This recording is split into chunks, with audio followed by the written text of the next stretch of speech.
Good day, this is Professor Will, CBMD PhD. Today is Tuesday, July 16, 2019. It is 20:11:53 seconds Eastern Standard Time. And this is a continuation of my scientific research on pathophysiology. So let's hop to it here.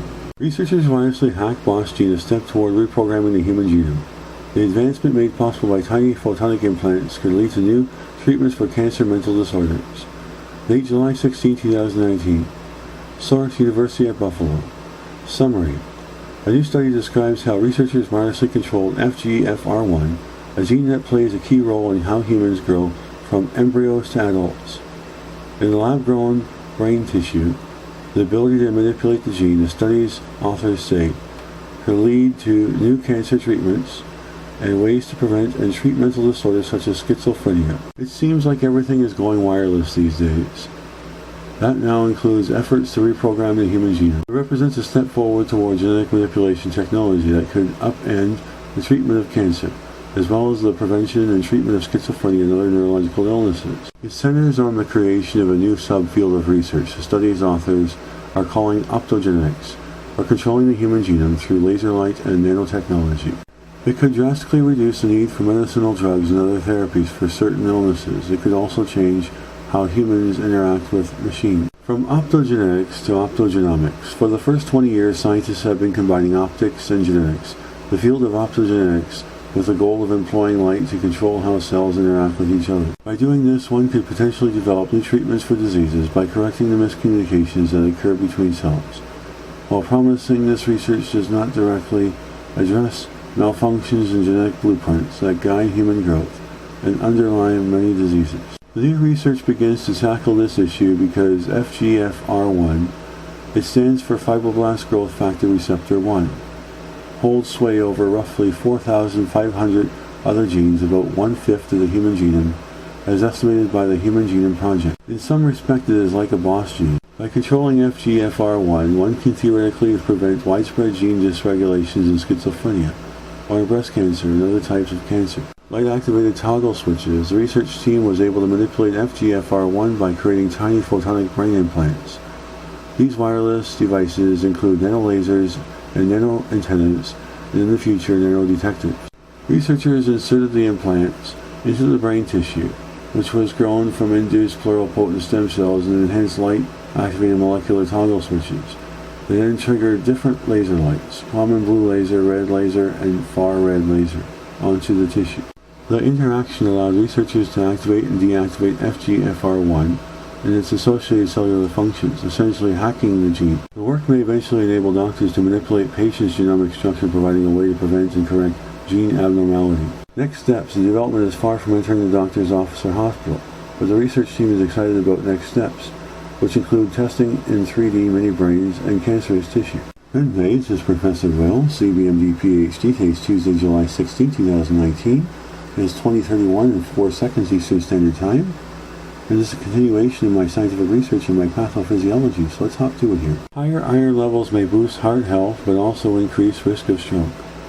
Date July 16, 2019. Source Imperial College London.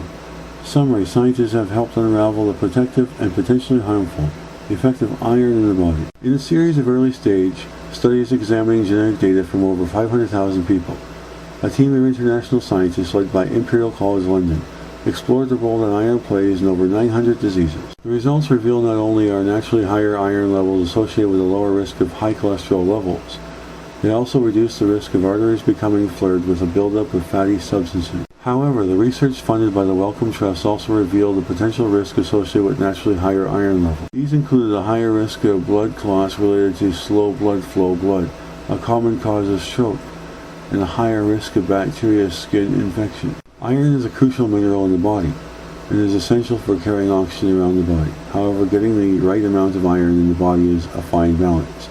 Too little can lead to anemia, but too much can lead to a range of problems including liver damage. Researchers caution the study only looked at naturally occurring iron levels in the body related to genetic variation between individuals, and did not investigate the effect of taking iron supplements. Researchers caution anyone to speak to their doctor before starting or stopping iron supplements. In the studies, the research team used a genetic technique called Mendelian randomization to investigate the link between iron levels and the risk of disease. In this process, they sifted through genetic data from thousands of people to identify genetic variants associated with naturally higher iron levels. They then investigated whether people who carry these variants, called single nucleotide polymorphism, also had higher or lower risk of a range of conditions and diseases, such as high cholesterol and atherosclerosis. The results published in the Journal of American Heart Association and PLOS Medicine revealed that naturally higher iron levels were associated with reduced risk of both high cholesterol and atherosclerosis.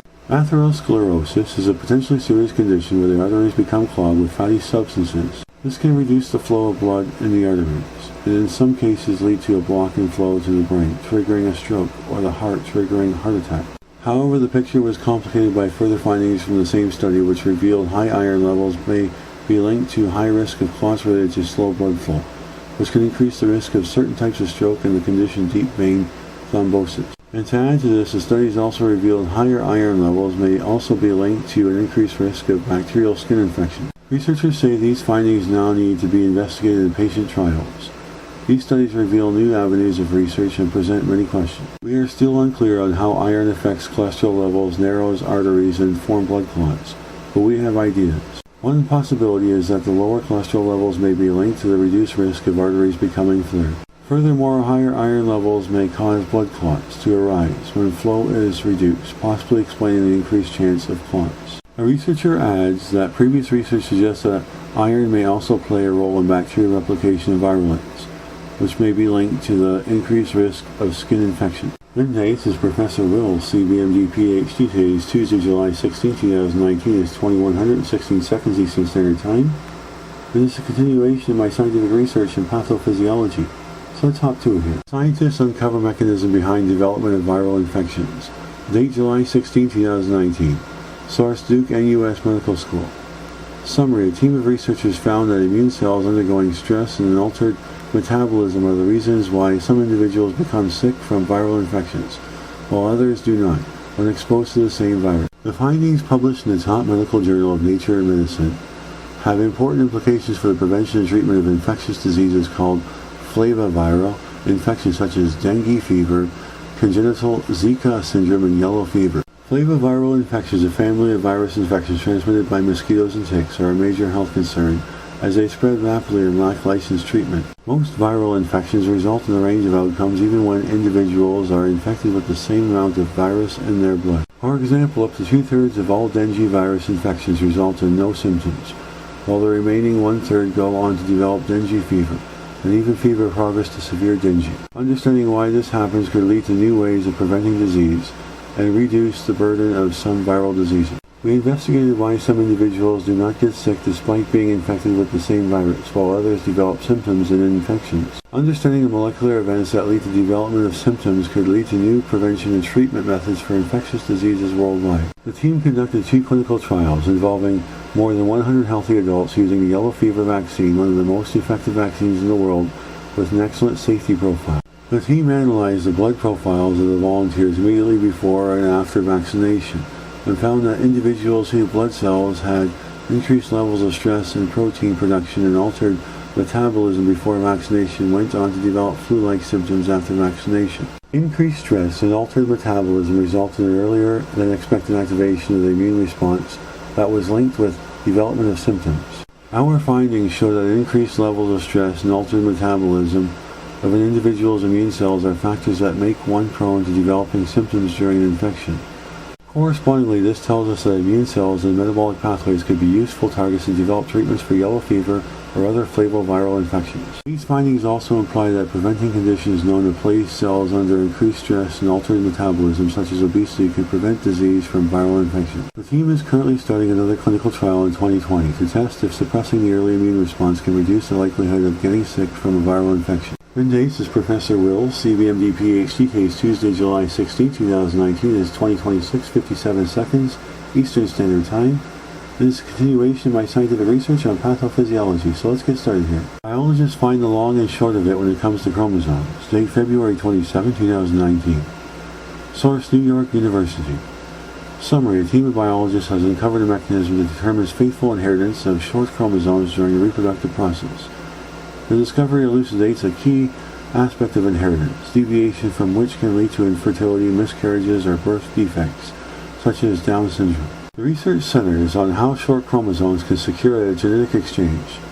Genetic exchanges are critical for chromosome and inheritance, but are in limited supply. How short chromosomes ensure a genetic exchange is of great interest to scientists given the vulnerability of short chromosomes. Short chromosomes are at higher risk for errors that can lead to genetic afflictions because of their innate short lengths and therefore have less material for genetic exchange. However, these chromosomes require extra help to create a high density of genetic exchanges, but it hadn't been understood as to how short chromosomes receive this assistance. Researchers studied this process in yeast, a model organism that shares many fundamental processes of chromosome inheritance with humans. Overall, they found that vast regions near the end of both short and long chromosomes are inherently primed for a high density of genetic exchanges. The scientists labeled these and adjacent regions ears. Of particular note, a high density of genetic exchanges in ears is conserved in several organisms, including birds and humans. Significantly, the researchers noted that ears are of similar size in all chromosomes. This means that ears only occupy a limited fraction of long chromosomes but almost the entirety of short chromosomes. This difference drives up the density of genetic exchanges specifically on short chromosomes, and does so without cells having to directly measure chromosome lengths. Good day, this is Professor Will, CBMD, PhD. Today's Tuesday, July 16, 2019. It's 21:47 seconds Eastern Standard Time. And this is the end of today's scientific reading on pathophysiology. Hope you enjoyed listening. Have a great day.